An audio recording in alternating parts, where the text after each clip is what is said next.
우리가 하나님을 찬송하고 하나님께 영광을 돌려야 할 이유는 여러 가지가 있습니다.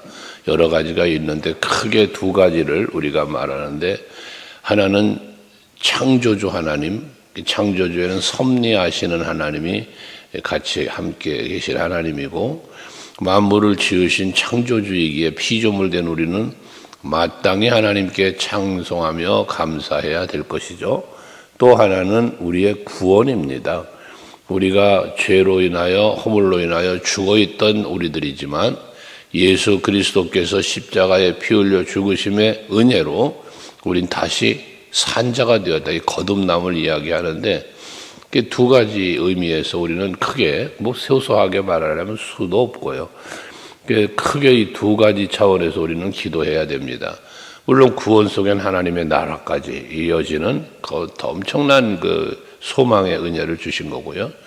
우리가 하나님은 그래서 찬송해야 될 이유들인데, 그 창조도 구원도 마찬가지 그런 하나님의 창조의 능력 또는 구원의 능력, 이거 하나님의 전능하심으로 우리가 표현하잖아요.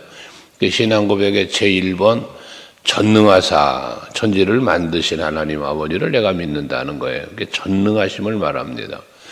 오늘 본문 시편 기자는 1절에서 그 하나님, 전능하신 하나님에 대하여 표현하기를 위대하시다라는 표현을 했고, 또 존귀하시다, 권위로 옷 입었다라는 표현을 하고 있습니다. 하나님의 어떤 위엄, 위대함, 존귀하심, 이 표현들은 다 뭐냐면 피조물 된 우리와는 다르신 분이라는 의미를 담고 있잖아요. 간혹 우리가 하나님을 믿는 믿음의 대상을 하나님으로 삼고 우리가 믿고 있지만, 내가 하나님을 내 하나님으로 삼은 것이 아니라 하나님이 우리를 부르신 것이고 하나님이 우리를 구원해 주신 거잖아요. 그 주권이, 모든 주권은 하나님께 있다는 걸 우리가 인정해야 된다는 얘기를 늘 하죠. 그래서 내가 누구인가를 항상 발견해야 된다는 거예요. 자기의 정체성과 자존감. 근데 그것이 하나님이 어떠한 분이신가에 대한 우리의 분명한 답을 가지고 있을 때에 나의 정체성도 자존감도 거기서 나오는 거예요. 하나님이 위대하시다? 그 위대하신 하나님이 누군데? 나를 창조하신 분이요, 나를 구원하신 분이요, 지금의 삶 속에서 나를 지키시고 보호하고 인도하시는 하나님이시단 말이죠. 이 하나님의 위대하심과 존귀하심과 그의 권능을 우리가 믿고 인정, 고백할 때 나 자신도, 나 자신의 권위도, 나 자신의 영광도 올라간다고 말이에요. 왜? 그런 하나님의 사랑을 입은 자요, 그런 하나님에 의해서 존재하는 자며 그 하나님에 의해서 내가 살아가고 있으니까 나의 가치도 올라간다 그 말입니다. 어느 부부가 한 이야기들이 있어요. 남편을 왕으로 만들면 자기는 왕비가 되는 거라고. 남편을 천하게 비하시키면 자기는 그 비하시킨 자의 부인이 되어버리는 거라고. 아내와 부부, 마찬가지 남편도 아내를 왕비처럼 모신다, 아내처럼 왕비처럼 대한다면 나는 왕이 됐다는 얘기. 이게 결과적으로 뭐냐면 상대방을 높여주는 것이 내가 낮아지는 게 아니라 내가 오히려 더 높아지는 것에 해당된다. 같이 올라간다. 그런 이야기가 있는 것처럼 우리가 믿는 하나님을 높이면 높일수록 나도 높아지고 있다는 사실을 인정하는 거예요. 그래서 우리가 이 시편을 묵상하시면서 여호와 하나님께 대한 여러 가지 고백들이, 찬송할 이유들을 고백하고 있지 않습니까? 이것이 여러분의 고백이 되셔야 되는 겁니다. 다시 말하지만 위대하신 하나님, 존귀하신 하나님, 권위로 옷 입으신 하나님, 그 하나님의 자녀야 내가, 그 하나님의 사람이야 내가, 이런 모습들. 그래서 마음껏 하나님을 높여, 그 이름 높여 찬송하고 감사하면 할수록 여러분의 누림도 폭이 넓어진다는 것입니다. 그러면서 2절 이하의 말씀에 보면 천지 만물을 창조하신 하나님께서 그 모든 만물을 섬세하게 다스리고 계심을 표현하고 있는 거죠. 고백하는 거죠. 보면 주께서 옷을 입은 같이 빛을 입으셨다. 빛을 창조하신 하나님이잖아요. 근데 그 빛을 창조하심을, 모든 것들을 창조하심을 옷 입은 것으로 또 그가 섭리하시는 그 섭리를 쭉 말씀하고 있는 것들이에요. 1부터 4절까지는 하늘의 것들, 그래서 빛도 하늘도 휘장같이 치셨다잖아요. 물에 자기 누각을 들보로 얹고 구름으로 자기 수레를 삼고 바람날개로 다니시며, 이런 표현들. 그러니까 구름도 바람도 물도 모든 것들이 전부 하나님이 지으신 거고 하나님이 다스리고 통치하고 계신다는 거예요. 그러니 하나님의 주권과 능력을 말하는 거잖아요. 그러니 그 모든 것들이 하나님의 주권 속에서 모든 만물들이 움직여지고 있다는 것, 창조하실 뿐만 아니라 다스리고 있다는 이 사실, 그 안에 내가 살고 있다는 게 핵심은 그거예요. 하나님이 구름도 다스리시고 바람도 다스리시고 모든 걸 다스리고 섭리하시는데 그 섭리 가운데 내가 있다란 말이에요. 그러면 하나님께서 그것을 옷 입으셨다는 표현하고 구름을 타신다 이런 가지 표현했는데 다스림인데, 그럼 내가 그 안에 있다는 얘기는 뭐냐면 결국 하나님의 통치에 대한 얘기는 여러분에게 여러 번 드리지만, 하나님이 다스린다, 통치한다, 섭리한다는 것은 나를 지키시고 보호하시는 거예요. 내가 필요한 것을 도우시는 은혜를 하나님이 늘 베풀고 있다는 것이거든요. 그 하나님은 나를 도우시는 하나님. 다윗도 고백하고 많은 시편 기자들이 얘기하잖아요. 나의 도움이 되시는 하나님. 이게 우리의 신앙의 고백이 될 수 있는 거예요. 모든 만물 하나님이 다스리신 속에 내가 있다라는 거. 그래서 나는 빠져있고 하나님이 만물들 다 다스리고 있어. 창조하셨고 다스려. 근데 내가 여기서 빠져버리면 나는 아무것도 안 했잖아요. 그 속에 내가 있다라고 하는 이런 여러분 자아의 관념, 이게 매우 필요하다는 것입니다. 그러면서 이어지는 모든 말씀도 계속 그거예요. 땅에 기초를 놓았다, 옷으로 덮은 것 중에 땅을 깊은 바다로 덮으셨다 등등. 하늘도 땅도 바다도 모든 것들을 하나님께서 다스리고 섭리함을 말씀을 합니다. 그러면서 8절에 보면 주께서 그들을 위하여 정하여 주신 곳으로 흘러갔고 산은 오르고 골짜기는 내려갔다. 산과 골짜기, 산은 높은 곳이요 골짜기 낮은 곳으로 이 높고 낮음의 것을 만드셨고 물은 낮은 곳으로 흘러가게 하시는 섭리. 있어야 할 곳에 있게 하시고 또 흐르는 방향도 높은 곳에서 낮은 곳으로 흐르게 하시고, 이게 하나님의 섭리였다는 것입니다. 그러니까 이것은 모든 땅에 질서를 정하여 놓으시고 질서 있게 다스리시는 하나님을 말씀하는 것입니다. 있어야 할 곳에 있게 하신 것들을 말하죠. 바다는 바다에 있어야 돼요. 땅은 땅에 있어야 돼요. 산은 산에 있어야 돼요. 산에 나무가 있어야 돼요. 바다에 물고기가 살아야 돼요. 새는 하늘을 날며 살아야 돼. 이 모든 것, 이게 창조 질서라고 하는 거지 않습니까? 이러한 창조하시면서 마구잡이로 막 만들어 놓은 것이 아니라 질서 있게 만드신 하나님이에요. 그래서 하나님은 질서의 하나님이라는 거예요. 우리 인간이 살아가는 삶에도 하나님의 질서가 있어요. 첫째 지은 거 아담, 돕는 배필로 아내, 자녀, 형제, 이런 사회 속에도 마찬가지죠. 하나의 왕, 종들, 백성들, 이 질서, 하나님은 모든 걸 만드실 때 질서 있게 만드셨어요. 그 자리를 질서 있게 만들었기 때문에 가정에도 질서가 있고 사회에도 질서가 있고 교회에도 질서가 있고 모든 질서예요. 근데 이 질서의 본질이 뭐냐? 있어야 할 자리, 지켜야 할 자리를 지켜야 된다는 거예요. 우리의 신앙과 영성도 마찬가지예요. 개인적으로 보아도 개인의 질서도 있어야 되는 거죠.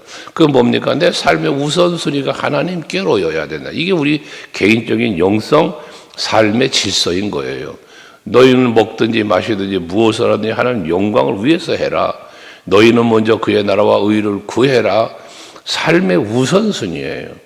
모든 것을 하나님은 창조부터 섭리하심부터 우리에게 은혜를 베푸시는 모든 과정도, 그리고 우리에게 주시는 복의 과정도, 우리로 하여금 복을 누리며 살아가는 삶의 모든 것들이 하나님은 질서 있게 움직여지도록 창조하셨고 섭리하고 계시며 우리에게 그걸 요구하고 계신다는 겁니다.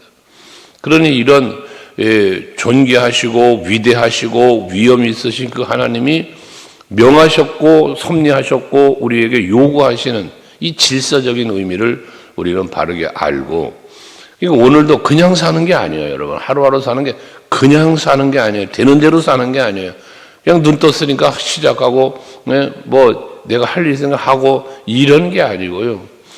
삶을 하루를 사는 것도 질서가 있게 사는 거예요. 여러분들처럼 아침에 일어나면 하나님 앞에 먼저 나와서 예배하는 게 이게 질서의 시작이에요.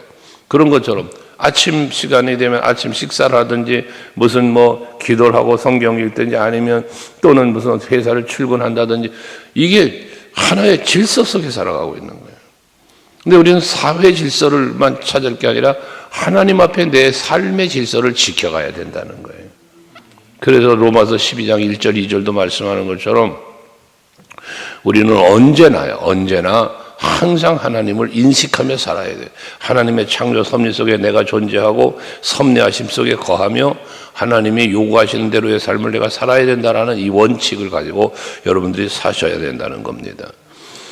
그래서 그 뒤에도 계속해서 12절까지 뭐 각종 들짐승들, 공중의 새들까지도 하나님께서 다 먹이시고 입히신다. 마태복음 6장에 하나님 말씀하잖아요. 들에 핀 백합화도 또 하늘을 나는 새들도 하나님이 입히시고 먹이시거늘, 그렇지 않습니까? 그처럼 모든 세상에 존재하는 피조물들은 전부 하나님께서 다스리고 있다는, 섭리하고 있다는 사실을 말씀하는 거거든요. 그러면서 13절에 보면 그가 그의 누각에서부터 산에 물을 부어주시니 주께서 하시는 일이 결실이 땅에 만족을 시켜준다는 거예요.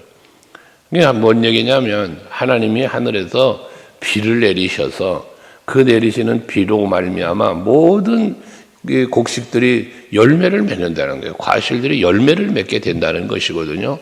그의 말씀 속에 뭐합니까? 이른 비와 늦은 비를 적절한 때에 적당하게 내려주신다는 거잖아요. 이게 때를 따라 돕는 하나님의 은혜이지 않습니까? 이것이 하나님이 하시는 일이란 말이에요. 비가 있어야 할 때 비를 주시는 거예요. 아까 질서를 말한 것처럼 비가 필요할 때 비를 내려주시는 거예요. 그럼 그 햇빛이 필요할 때 햇빛을 주시는 거고요. 바람이 필요할 때 바람을 불어주시는 거예요. 어느 분 그랬잖아. 봄에 바람이 많이 보통 불지 않아요? 봄에? 그 봄에 바람이 부는 이유가 그 바람이 불므로 인해서 나무들이요. 이제 동면을 하고 이제 깨어날 때 그 나무가 흔들리니까 본능적으로 뿌리가 더 뿌리를 깊이 내린대요. 자기 나무를 지탱하려고. 그러면서 뿌리를 더 깊게 내리고 새 뿌리가 나오고 그러면서 나무가 자라고 열매도 맺고 그런다는 거예요. 태풍이 불어서 바다를 한번 뒤엎잖아요. 그게 바다를 또 정화하는 일도 한대요. 이게 참으로 과학적인 이야기들을 하지만 그 일을 누가 하냐 그 말이에요. 사람이 하는 게 아니잖아. 하나님이 하시는 거지. 자연 만물을 다스리시는. 비를 내리는 것도 하나님께서 내리셔서 이 땅에 모든 것들의 결실이 땅에 만족을 시켜준다. 부족함이 없도록 채워주시는 하나님의 은혜를 말씀하잖아요. 이른 비 늦은 비를 주시는 것처럼 말입니다. 그러면서 가축을 위해서 사람을 위해서 풀과 채소가 자라게, 가축은 채소를 맞아 풀을 먹고 사람은 채소를 먹는다. 닭 같은 풀이 아니야. 다 같은 식물이 아닌 거예요. 짐승이 먹어야 할 게 있고 사람이 먹어야 할 게 있단 말씀이죠. 그것처럼 하나님은 그렇게 질서 있게 모든 걸 만드셨고 관리하고 계신 것을 말씀한다고 말입니다. 그러면서 15절을 보면 사람의 마음을 기쁘게 하는 포도주와 사람의 얼굴을 윤택하게 하는 기름과 사람의 마음을 힘있게 하는 양식을 주셨도다. 짐승들에게 하늘나는 새나 뭐 들에 핀 백합이나 뭐 이 물에 사는 물고기나 다 하나님은 살 수 있게 섭리하여 주고 계시는데요. 특별히 사람에게는 최초의 인간 아담에게도 말씀하신 것처럼 이 모든 것 다 다스리고 정복해라 하셨잖아요. 이게 만물의 영장으로 지음을 받았다는 말을 하는 건데요. 근데 이런 사람에게는 뭐 했어요? 마음을 기쁘게, 또 사람의 얼굴에는 윤택하게, 그 마음은 힘있게 표현을 했어요.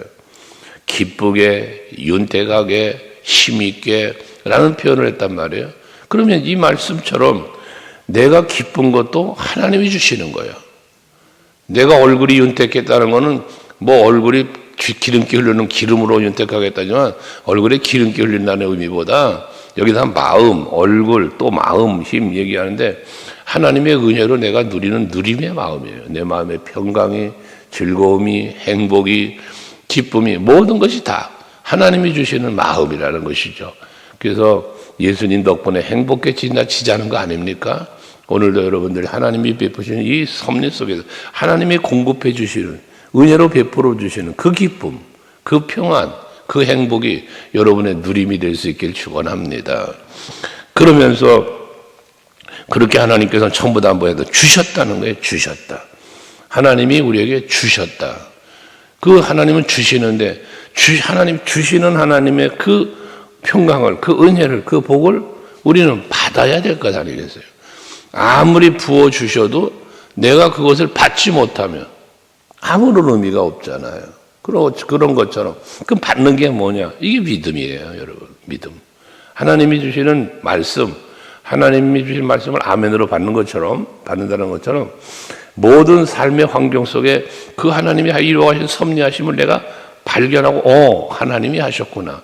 하나님이 일하시네. 하나님이 도우시네. 이런 걸 늘 깨달으시면서 사는 것. 이게 믿음으로부터 출발되는 거잖아요. 그래서 우리의 믿음은 은혜로부터 출발이라는 말씀을 드리는 거예요. 그래야 내가 행복해지는 것이거든요. 근데 은혜를 은혜로 알지 못하는 순간 뭐가 된다? 나의 믿음도 무너져 내리고 내 기쁨과 행복과 정도도 다 사라져가는 거예요. 우리 찬양하잖아. 사람을 보며 세상을 볼 때 만족감이 없었네요. 그렇잖아요, 여러분. 근데 나의 하나님 그분을 뵐 때 나는 만족하겠네요. 흡족하게 하시는 하나님. 그 하나님의 은혜 속에 우리는 살고 있다는 것입니다. 그래서 여호와 하나님께서 주시는 흡족한 은혜에 대해서 시편 23편 1절에 그랬잖아요. 여호와는 나의 목자시니 내게 부족함이 없으리로다 라고 말씀하죠. 시편 107편 말씀도 마찬가지잖아요. 사모하는 영혼에게 만족을 주시고 줄인 영혼에게 좋은 것으로 뭐에 채워주신다는 말씀을 하시지 않습니까? 이것처럼 우리는 항상 하나님께 지음받은 자요, 하나님의 섭리 속에 사는 자요, 그리고 하나님의 요구하심, 하나님이 우리에게 바라고 원하심, 창조하시고 섭리하시면서 내게 요구하심, 그게 내가 기뻐하며 즐거워하면서 하나님 앞에 감사와 찬송과 영광을 돌려드리는 것이니 오늘도 여러분들이 한날을 사시면서 먼저는 하나님이 내게 베푸신 은혜를 은혜로 알고 그 다음 그 은혜를 내가 기뻐하며 즐거워하며 누리시고 누림 속에서 하나님께 감사와 찬송과 영광을 돌려드리는 그런 하루가 여러분의 삶이 되시기를 주의 이름으로 축복합니다. 기도하시겠습니다.